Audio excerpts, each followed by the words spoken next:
মাদারগঞ্জে দেশনেত্রীর রোগমুক্তি কামনায় দোয়া মাহফিল ও নির্বাচন উপলক্ষে কেন্দ্র কমিটির পরামর্শ সভা অনুষ্ঠিত। আনিসুর রহমানের প্রতিবেদনে বিস্তারিত।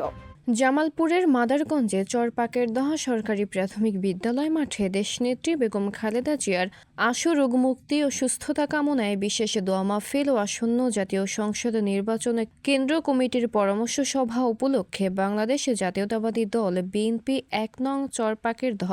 ইউনিয়ন ৮ ও ৯ নং ওয়ার্ড শাখার আয়োজনে বিএনপি নেতা নুরুল মণ্ডলের সভাপতিত্বে বিএনপি নেতা সুরুজ্জামানের সঞ্চালনায় প্রধান অতিথির বক্তব্য রাখেন মাদারগঞ্জ উপজেলা বিএনপির সাংগঠনিক সম্পাদক বীর মুক্তিযোদ্ধা ও সাবেক চেয়ারম্যান শাহ মোহাম্মদ মুজনু ফকির, উপজেলা বিএনপির সহ সভাপতি কাউসার চৌধুরী, উপজেলা বিএনপির সহ যুব বিষয়ক ও ইউনিয়ন বিএনপির যুগ্ম সাধারণ সম্পাদক শাহ আবদুল্লাহ সবুজ,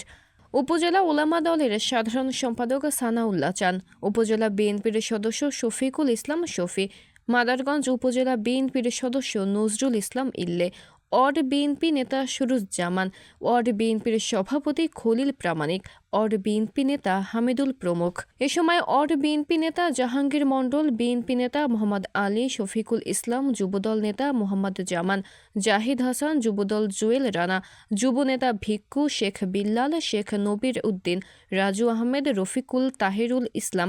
জিয়া, লাঞ্জু, কোরবান, প্রামাণিক, দুলাল, আকন্দ, নায়েব আলী, সেলিম প্রমুখ উপস্থিত ছিলেন। এছাড়া উপজেলা বিএনপি, ইউনিয়ন ও ওয়ার্ড বিএনপির অঙ্গ সংগঠনের নেতাকর্মীরা উপস্থিত ছিলেন।